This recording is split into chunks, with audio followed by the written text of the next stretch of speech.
So thank you so much Stephen గారు, thank you. And మరింత మ్యాజిక్ని మనం ఆన్ స్క్రీన్ చూద్దాము. ఎస్ సార్, మీతో ఒక 2 విషయాలు మాట్లాడొచ్చా? ఓకే, ఒక విషయంలో ఒక 2 క్వశ్చన్లు అడగాలనుకుంటున్నాం. సబ్ క్వశ్చన్స్ ఉన్నాయి మాకు. దీనికి మీరు సూటిగా సమాధానం చెప్పాలి. 2 పేర్లు చెప్తాను, వాళ్ళల్లో మోస్ట్ హ్యాండ్సమ్ ఎవరు అనేది మీరు చెప్పాలి. ఏ డాక్టర్ ఎం మోహన్ బాబు గారు, బి విష్ణు మంచు గారు. ఈ 2లో కల్లా ఎవరు మోస్ట్ హ్యాండ్సమ్? మోస్ట్ హ్యాండ్సమ్ నీ పేరు చెప్తాను అనుకున్నావు కదా, Vishnu. Most handsome boy on the surface of earth. అలా ఎలా చెప్పేశారు సార్? ఇంకేమడుగుతావు అడుగు. ఒకవేళ కనుక మోహన్ బాబు గారు సినిమాల్ని మిమ్మల్ని హీరోగా పెట్టి రీమేక్ చేస్తే ఈ 3 సినిమాల్లో నుంచి మీరు ఏ సినిమాలో చేయాలనుకుంటున్నారు? ఎందుకు? A Alludu Garu, B Pedarayudu, C Assembly Rowdy. Assembly Rowdy. ఎందుకు? ఎప్పుడో చేసేవాడిని నన్ను. అసలు అసెంబ్లీ రౌడీలో ఫస్ట్ నన్నే అడిగారు, నేను రిజెక్ట్ చేశాను. ఎందుకంటే అది ఒక పూర్ సబ్జెక్ట్, దాని గురించి పెద్ద మనకెందుకు అనుకున్నాను. బట్ మోహన్ బాబు గారు వచ్చి రిక్వెస్ట్ చేసి నేను చేసుకుంటాను, దయచేసి నాకు ఆ అవకాశం కల్పించండి అని ఇంటికి వచ్చి ప్రాధేయపడితే ఏం చేస్తాం సుమా? సార్, దీని వెనకాల ఇంత కథ ఉందా? ఇప్పటి వరకు మాకు తెలియలేదు. యమదొంగలో కూడా ముందుగా మిమ్మల్ని అనుకున్నారంట. యమదొంగ నన్ను అడగలేదు, ఎందుకంటే ఆ యముడు అట్లాంటి క్యారెక్టర్లకు ఆయన సరిపోతాడు. బయట సరిపోతాడు, సినిమా సరిపోతాడు. Okay sir, critical question. Mohan Babu గారిలో మీకు క్రిటికల్ క్వశ్చన్ నీకా నాకా? Answer sir, answer. Mohan Babu గారిలో మీకు నచ్చే ఒక విషయం, నచ్చని ఒక విషయం, 2. నచ్చే విషయం లేదు, నచ్చని విషయం లేదు. అసలు మోహన్ బాబే నచ్చడు నాకు. Yes sir, what are you talking? పోతాననుకున్నారు సార్, నేను అవాక్కయ్యాను. నువ్వు అవాక్కైనా నాకేం అభ్యంతరం లేదు, కానీ మోహన్ బాబు నాకు నచ్చడు. ఎందుకు సార్? రీజన్స్ చెప్పాలా? 1, 2, లక్ష, కోటి? వదిలే తల్లి, ఇప్పుడు అట్లాంటి విషయాన్ని అడగొద్దు. ఓకే, సో బ్రహ్మానందం గారు మరికొద్దిసేపట్లో స్టేజ్ మీదకి వస్తారు, ఇంకాసేపు ఇక్కడే ఉంటారు. కాబట్టి ఇంత చెప్పిన తర్వాత ఇక్కడ ఉండడం కొంచెం కష్టం అంటారా? వెళ్ళిపోవడం అంతే. ఓకే, మరి ఇంకా ఆలస్యం చేయకుండా మా హాస్య బ్రహ్మ, ఇందాక ఆయన చెప్పినవన్నీ సరదాగానే, ఆయనకు మోహన్ బాబు గారు అంటే చాలా ఇష్టం. ఎస్, ఒక మహానటుడిని ఇష్టపడిన వాళ్ళు ఎవరు ఉంటారమ్మా? అంటే నేను ఒకసారి మోహన్ బాబు గారిని కూడా అడుగుదాం అనుకుంటున్నాను, ఆయన ఏం చెప్పాలనుకుంటున్నారో. ఇందాక మీరు చెప్పింది సార్, ఇందాక బ్రహ్మానందం గారు చెప్పిన దాని గురించి మీ స్పందన తెలుసుకోవాలనుకుంటున్నాం. బ్రహ్మానందం ఏం చెప్పినా కరెక్టే. అంతేనంటారా సార్? అతనికి ఎదురు చెప్పడం నాకు ఇష్టం లేదు. I love him. అంటే బ్రహ్మానందం గారు పెద్ద డాన్ అంటారా?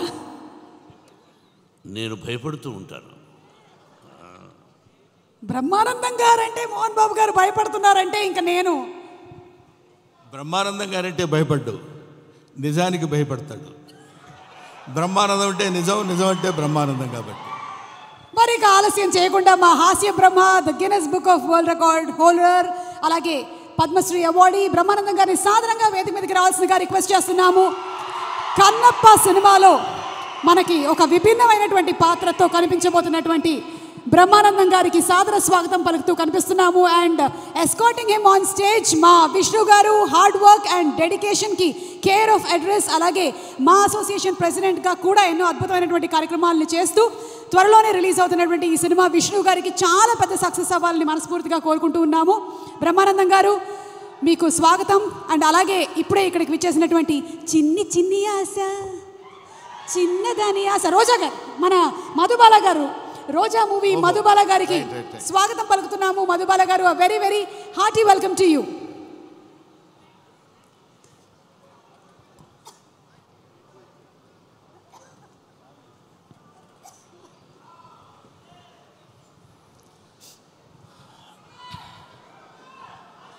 అందరికీ చిన్న పెద్ద తేడా లేకుండా విచ్చేసినటువంటి కన్నప్ప స్వరూపులకి నా హృదయపూర్వకమైన నమస్కారాలు తెలియజేసుకుంటున్నాను.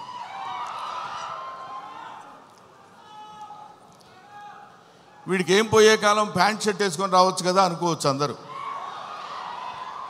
కొంతమందికి ఆ ఐడియా ఉండుంటుంది. కానీ ఈరోజు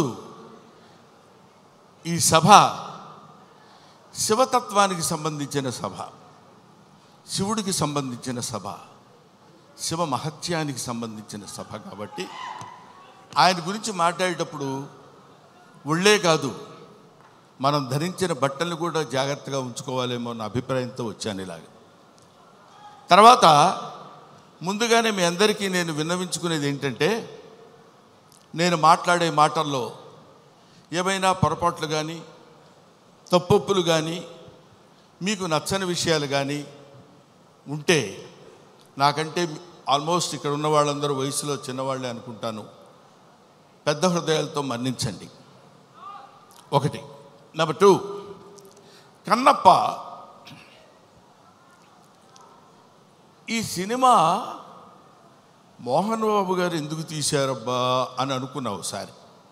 ఎందుకంటే మోహన్ బాబు గారి గురించి మీ అందరికీ తెలుసు. ఆయన 5 కోట్లతో 10 కోట్లతో సినిమా తీసి దాని మీద 10 కోట్లు 15 కోట్లు సంపాదించుకుని మళ్ళీ పక్కన పెట్టి మళ్ళీ ఇంకో సినిమా తీసి, అలాంటి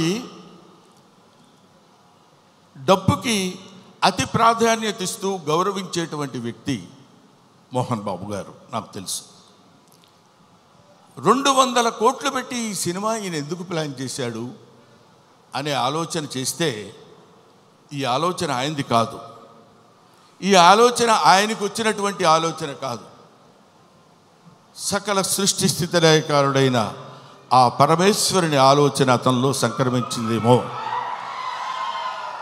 ఒకటి. ఇంకో పాయింట్ ఏంటంటే, ఎప్పుడో నా చిన్నతనంలో ఆయన కన్నడ రాజకుమార్ కాళహస్తి మహత్యం సినిమా తీశారు. ఆ తర్వాత కీర్తిశేషులు బాపు గారు, కీర్తిశేషులు కృష్ణరాజు గారితో కన్నప్ప సినిమా తీశారు. అది తీసి ఇంచుమించు 30-35 సంవత్సరాలు అవుతుందేమో నాకు తెలిసి, 30 సంవత్సరాల పైనే, 50 సంవత్సరాలు. ఆ సినిమా తర్వాత భక్తి తత్వాన్ని ఇప్పుడు ఇక్కడున్నటువంటి కుర్రకారందట్లో భక్తి సన్నగిల్లిపోయి అరాచకాలు పెరుగుతున్న సమయంలో ఏదో ఒక భారతీయ తత్వాన్ని, భారతీయ శివతత్వాన్ని తెలియపరచాలి ఇప్పుడున్నటువంటి కుర్రకారుకి అనేటువంటి ఆలోచనతోటి శివుడే, సాక్షాత్తు శివుడే, సాక్షాత్తు ఆ పరమేశ్వరుడే, సాక్షాత్తు ఆ కాళహస్తీశ్వరుడే, సాక్షాత్తు ఆ వాయులింగుడే మోహన్ బాబుని ఇలా రారా అని పిలిచాడు. ఎందుకు పిలిచాడంటే, కాళహస్తిలో శివుడు ఉంటాడు, పక్కనే మోదుగుపాలెంలో ఉన్న మోహన్ బాబుని పిలిచి నువ్వు రారా, నువ్వు ఏవేవో సినిమాలు తీస్తావంటే నా సినిమా తీయ అన్నాడు. అంతే. అది శివనాజ్ఞను అనుసరించి తీసినటువంటి సినిమా ఈ భక్త కన్నప్ప అని నా నమ్మకం. లేకపోతే ఇంత డబ్బు పెట్టి నేను సినిమా చేసి ఇంత టెన్షన్ పడి ఇన్ని రకాలైనటువంటి విమర్శల్ని ఎదుర్కొంటూ నిలబడి సినిమాని రిలీజ్ చేసి శివతత్వాన్ని యావత్ ప్రపంచానికి తెలియపరచాలనేటువంటి ఆలోచన అతను కలగటం ఆయన చేసుకున్న పూర్వజన్మ సుకృతం. అటువంటి మహనీయుడు ఆయన. మోహన్ బాబు గారి గురించి ఇందాకేదో సుమ అడిగితే సరదాగా 2 జోకులుగా నేను మాట్లాడాను కానండి, చెప్తున్నాను కదా, ఆ మాట్లాడటానికి ఆయన ఇచ్చిన చదువు మాత్రమే కారణం. మోహన్ బాబు ఇందాక ఆయన నడిచి వస్తుంటే సాక్షాత్తు శివుని మీద ఒక సేవ చేసినటువంటి శివపాదార్చకుడైనటువంటి ఒక మహదేవ శాస్త్రి వస్తున్న ఆ నడక, టీవీ, ఆ ఆలోచన విధానం, అటువంటి మహానటుడి గురించి మనం చెప్పాల్సిన అవసరం లేదు. ఆ కడుపున పుట్టిన బిడ్డే విష్ణు.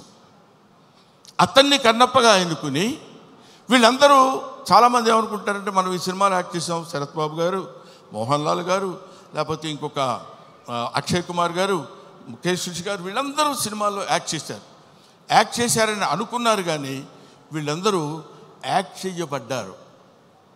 శివుని యొక్క ఆజ్ఞ చేత వీళ్ళందరూ ఈ సినిమాలో నటించాల్సిన, ఎందుకంటే ఎన్నో సినిమాలు చేసిన వాళ్ళు ఉన్నారు. మోహన్ బాబు గారు కూడా ఎన్నో సినిమాల్లో చేశారు. ఎన్నో సినిమాల్లో చేసి డబ్బు సంపాదించారు. డబ్బు సంపాదన మాత్రమే ప్రాతిపదికగా తీసినటువంటి సినిమా ఇది. అయితే అయి ఉండొచ్చునేమో కానీ కొంతమంది దృష్టిలో ఇది కేవలం పరమేశ్వరుని యొక్క అనుజ్ఞ చేత, పరమేశ్వరుని యొక్క ఆజ్ఞ చేత శిరసావహించి తీసినటువంటి ఈ సినిమా. అందుకని నేనేం చెప్తున్నానంటే మీ అందరికీ, మహానుభావులకి, మహాత్ములకి, ప్రవచనకారులకి, ప్రయోక్తలకి మీ అందరికీ శిరస్సు వంచి పాదాభివందన చేసి నేను చెప్పే మాట ఏంటంటే, పెచ్చుమీరిపోతున్నటువంటి ఈ కలియుగంలో కలి యొక్క ప్రభావం చేత పరమ దుర్మార్గమైనటువంటి ఆలోచనలతో ఉన్నటువంటి ఈ మానవుల్ని కనీసం భక్తి అంటే ఇది, భక్తి అంటే ఇలా ఉంటుంది. మనం ఇంత భక్తితో ఉంటే మనకు అన్ని శుభాలే జరుగుతాయి. కొంచెం కష్టపెట్టిన ఈ సినిమా తీసిన దగ్గర నుంచి ఇప్పటి వరకు తండ్రి కొడుకులు ఇద్దరు ఎంత మదనపడ్డారో, ఎంత కష్టపడ్డారో సమీపంతో చూసినటువంటి వ్యక్తిగా నేను చెప్తున్న మాట. ఎందుకంటే భగవంతుడు ఊరికనే వచ్చేసి ఇదిగో తీసుకుంటారా అని అందరికీ తల్లి వెళ్ళిపోడు. కాలుస్తాడు, నిప్పుల్లో కాలుస్తాడు, సుత్తి దెబ్బలు కొడతాడు, అవన్నీ భరిస్తుంది. అది ఆయన ఎన్నుకున్న బంగారం. ఆ తర్వాత ఒక అద్భుతమైనటువంటి ఆభరణం చేయగలడు కన్నప్ప లాంటి సినిమా తీసి. అటువంటి సినిమా తీయడానికి ఉద్యుక్తుడైనటువంటి ఆ వ్యక్తి ఏవైనా సినిమాలు తీశాడు అనుకోండి, మీరు వదిలేసేయండి, దాని గురించి మనం పెద్ద పట్టించుకోవాల్సిన అవసరం లేదు. ఆయన విమర్శించండి, వాళ్ళ నటన విమర్శించండి, వాళ్ళని ఇంకేదో విమర్శించండి, తప్పు లేదు. ట్రోలింగ్ చేయండి, తప్పు లేదు. కానీ ఇక్కడ డబ్బు కోసం సినిమా తీసినా, ఇంకో కోసం సినిమా తీసినటువంటి కంటెంట్ ఏంటంటే శివభక్తి. 30-40 సంవత్సరాల తర్వాత, 50 సంవత్సరాల తర్వాత ఇప్పుడున్నటువంటి కుర్రకారుకి శివతత్వాన్ని, భక్తితత్వాన్ని, దైవత్వాన్ని తెలియపరచడం కోసం తీసిన ఈ సినిమాని మీ అందరికీ చేతులెత్తి శిరసావహించి మీరు నమస్కరించి, వినమ్రతతో నమస్కరించి చెప్పేది ఏంటంటే, ఈ సినిమాని ఆదరించండి, అభిమానించండి, అల్లరి మాత్రం చేయకండి. ఎందుకంటే శివుడు ప్రతి ఇంటా చేరాలి, ప్రతి గుండెలో చేరాలి, ప్రతి మనస్సుకి చేరాలి. అటువంటి చేరాల్సినటువంటి కొంచెం వాటర్ ఇస్తారండి. 1 సెకండ్.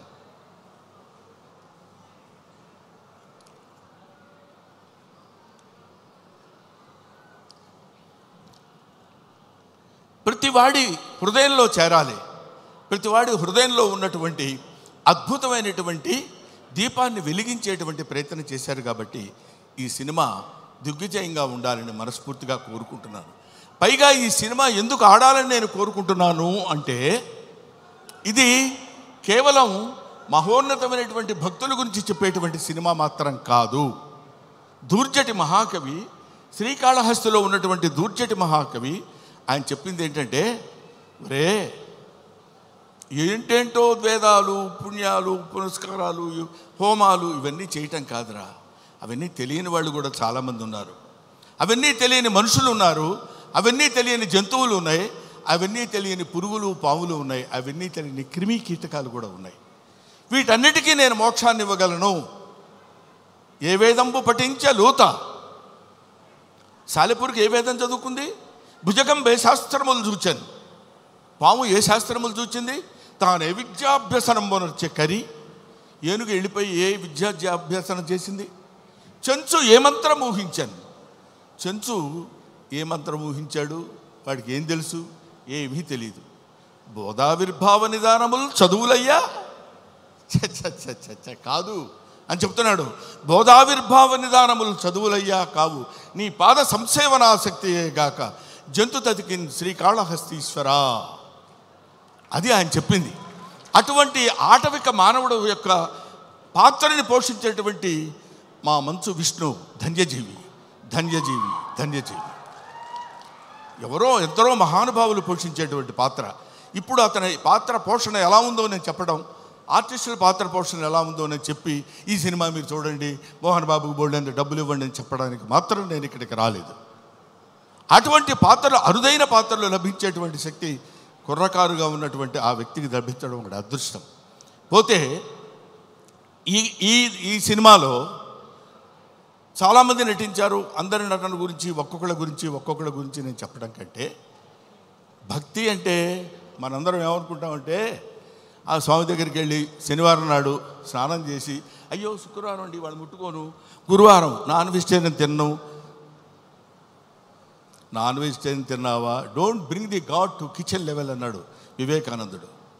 భగవంతుడిని కిచెన్ లెవెల్కి తీసుకొస్తారు ఎందుకండి మీరు? అక్కర్లా, మీరు తినండి. కొండల కానలను తిరిగి దుర్జట రాసిన పద్యం చెప్తున్నాను, నేను చెప్పేది కాదు. కొవ్విన పందుల లేళ్ల దుప్పులను చిన్నక పెద్దక కారు కమ్మగా ఉండుదురు, నీవిచ్చట ఉండనేలా నా కొడుకు ఆనతీక ఉడుమురికి రాగదవయ్యా లింగమ్మ, నువ్వు రా.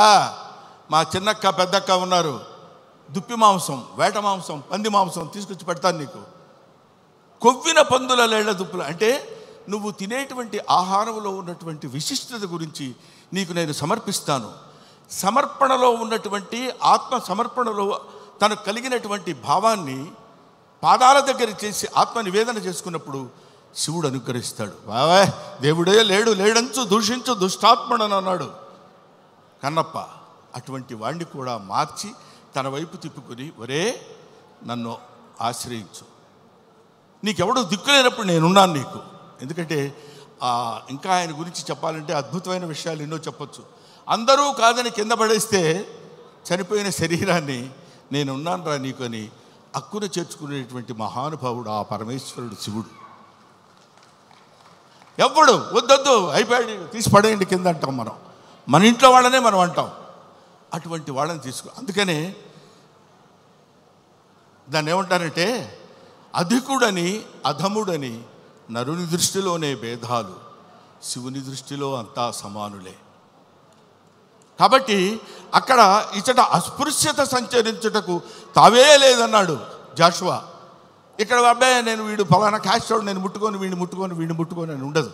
ఇటువంటి శివతత్వాన్ని మన వాళ్ళ వరకు, మన 2 రాష్ట్రాల వరకు అని కాకుండా యావత్ భారతదేశంలో ఉన్నటువంటి ఈ ఎవడు శివుడంటే ఇంకా ఎంతసేపు అయినా మాట్లాడతాను.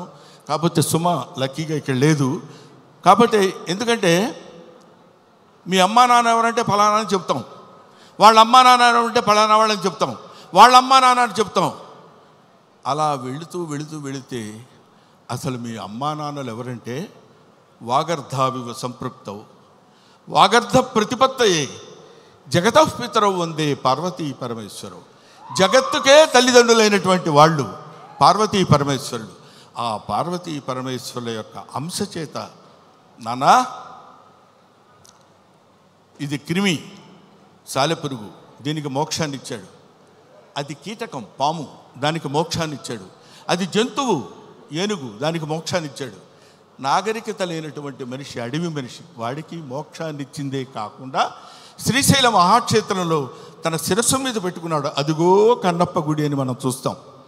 అంతటి ప్రాతిష్ఠ్యం కలిగినటువంటి ఈ అద్భుతమైనటువంటి కావ్యాన్ని చిత్రీకరించాలనేటువంటి ఆలోచన మోహన్ బాబు గారికి కలగటం, ఇది అందరికీ పంచాలి, ఈ శివతత్వం అందరికీ తెలియాలి, ఈ భక్తితత్వం అందరికీ తెలియాలంటున్నారు. కాబట్టి మహాత్ములైనటువంటి వాళ్ళకి, మహానుభావులైనటువంటి వాళ్ళకి, జ్ఞానులైనటువంటి వాళ్ళకి, జ్ఞానమే అజ్ఞానం అనుకునేటువంటి వాళ్ళకి, అజ్ఞానమే జ్ఞానం అని కూడా పరిగణించుకునే వాళ్ళందరికీ శిరస్సు వంచి వయసులో మీ అందరికంటే పెద్దవాడైనా నమస్కరించి మిమ్మల్ని కోరుకునేది ఏంటంటే, శివతత్వాన్ని సంబంధించిన ఈ సినిమాని ఎవరూ అడ్డుకోవద్దు. మీ అందరి సినిమా చూడమని కూడా నేను చెప్పట్లేదు, అడ్డుకోవద్దు. చూసిన తర్వాత ఆహా, ఇందాక ఆ మ్యూజిక్ డైరెక్టర్ ఉన్నాడు, శివుడికి కులం ఏంటండి? శివుడికి కులం ఏంటి? క్రిస్టియన్ ఫ్యామిలీ నుంచి వచ్చినటువంటి వ్యక్తి స్టీఫెన్సన్. మ్యూజిక్ డైరెక్టర్ పేరేంటండి? స్టిఫై. ఆయన శివతత్వాన్ని గురించిన సినిమా గురించి అంత అద్భుతమైనటువంటి భక్తి తత్వంలోకి తీసుకెళ్ళటం అనేటువంటి ఆలోచన, ఇవన్నీ they are all picked. Sarath Kumar, లేకపోతే ఒక ముఖేష్ ఋషి, ఒక మోహన్ లాల్, వీళ్ళందరినీ, అక్షయ్ కుమార్ లాంటి వాళ్ళని పట్టుకుని వీళ్ళు వీళ్ళు వీళ్ళు ఉండాలని ఆలోచన అతనికి ఎలా కలిగిందంటే, ఇది ఏది మనం చేసింది కాదు, ఈ కన్నప్ప సినిమా అనేటువంటిది ఒక అద్భుతమైనటువంటి, ఒక the greatest adventurous film on the surface of earth. కాబట్టి భూమి మీద ఉన్నటువంటి ప్రతి వాళ్ళు, ముఖ్యంగా కుర్రకారు, భక్తితత్వాన్ని అంటే ఏంటో తెలియనటువంటి వాళ్ళు. ఎందుకంటే నేను ఏదో ఒక విషయంలో మాట్లాడుతూ, భక్తి అంటే ఏంటంటే వెళ్ళిపోయి దండాలు పెట్టుకుని పూజలు చేసేసి మంత్రాలు చదివేసి అని, అది తప్పులేదు, అది వాళ్ళ నమ్మకం కావచ్చు. కానీ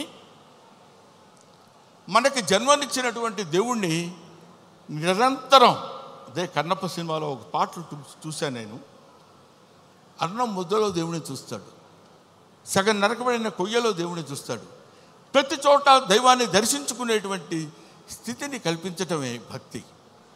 అటువంటి భక్తితో జీవితాన్ని ప్రసాదించి, పాంచభౌతికమైనటువంటి జీవితాన్ని ప్రసాదించిన ఆ భగవంతుడికి చిరస్థాయిగా కృతజ్ఞతతో ఉండటమే భక్తి. అటువంటి భక్తి రసమైనటువంటి సినిమాని నిర్మించి మనందరికీ పంచుతున్నటువంటి మంచు మోహన్ బాబు గారికి, మంచు విష్ణు గారికి నా హృదయపూర్వకమైన నమస్కారాలు తెలియజేసుకుంటూ, ముఖ్యంగా ఈ సినిమాలో నటించినటువంటి ప్రభాస్ గురించి చెప్పాలి.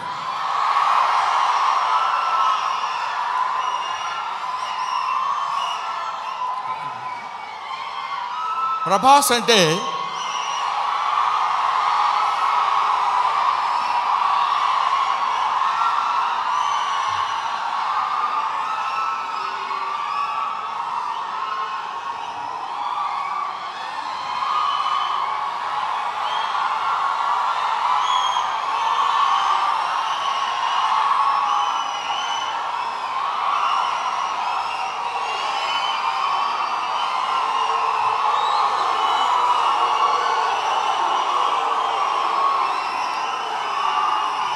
ప్రభాస్ అంటే ప్రభాస్ అది ఇంకా ఆపండి. ప్రభాస్ గురించి చెప్పాలి ఈ సినిమాలో. ఆయన ఒక ప్రపంచం గర్వించదగినటువంటి నటుల్లో ఇప్పుడు ఒకడు ప్రభాస్.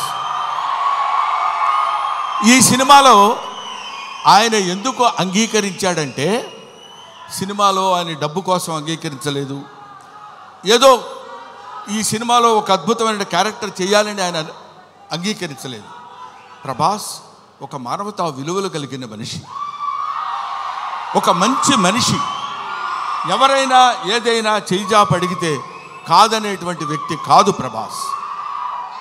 ఎవరైనా అద్భుతమైనటువంటి స్థితిలో ఉండి ఇది నాకు కావాలి అని అడిగినప్పుడు, ముఖ్యంగా ఆ విషయంలో చెప్పాలంటే మోహన్ బాబు గారికి అత్యంత సన్నిహితుడు. మోహన్ బాబు గారు ఎలాంటి వాడంటే, ఓ చిన్న ఆల్కహాల్ లాంటి వాడు, అలవాటైతే వదిలిపెట్టలేం. అలాగే ఎంతో మోహన్ బాబు గారి మత్తులో, మోహన్ బాబు గారి ప్రేమలో మునిగి తేలినటువంటి వ్యక్తి కాబట్టి ప్రభాస్ ఈ సినిమాలో చేశాడు. అరే మోహన్ బాబు గారి ఎంట్రీ చూశారు కదా, అతను స్టీఫెన్ కూర్చున్నాడు, మ్యూజిక్ డైరెక్టర్. ఆ మోహన్ బాబు గారి ఎంట్రీ అలా పెడితే ప్రభాస్ శివప్రభాసుడు, అతను శివుడి చేత ప్రకాశవంతంగా పెరిగేవాడు, 6 అడుగుల అందగాడు. అతను విగ్గు పెట్టుకుని అలా వస్తున్నప్పుడు ఒళ్ళు గగురు పొడిచి వీర తాండవం, శివ తాండవం చేసేటువంటి విధంగా ఆ సినిమాలో నటించాడు ప్రభాస్. నేను చూశాను, ఆహా ఇది కదా సినిమా, ఇది కదా శైవభక్తి, ఇది కదా దైవభక్తి అని నిరూపించేటువంటి సినిమా. ఇటువంటి సినిమాలు మనం చూడాలి, మన పిల్లల చేత చూడించాలి, మన భక్తి రసాన్ని భారతదేశంలో పెంపొందించే విధంగా చేయాలని మనస్ఫూర్తిగా కోరుకుంటూ, ఓం నమః పార్వతీపతయే, హర హర మహాదేవ, శంభో శంకర. హర హర మహాదేవ, శంభో శంకర. అందరి స్పీచ్లు అయ్యేంత వరకు బ్రహ్మానందం గారు ఇక్కడే ఉండవలసిందిగా రిక్వెస్ట్ చేస్తూ, మేము ఈరోజు ఈ సినిమాకి ఇంత మంచి పేరు వస్తుంది, అందరూ చూడడానికి రెడీగా ఉన్నారు అంటే దాని వెనకాల వర్క్ చేసిన ఎంతోమంది టెక్నీషియన్స్ ఉన్నారు. అందులో ఎడిటర్ యాంథనీ గొన్సాల్వెస్ గారు. Sir, very hearty welcome to you and congratulations.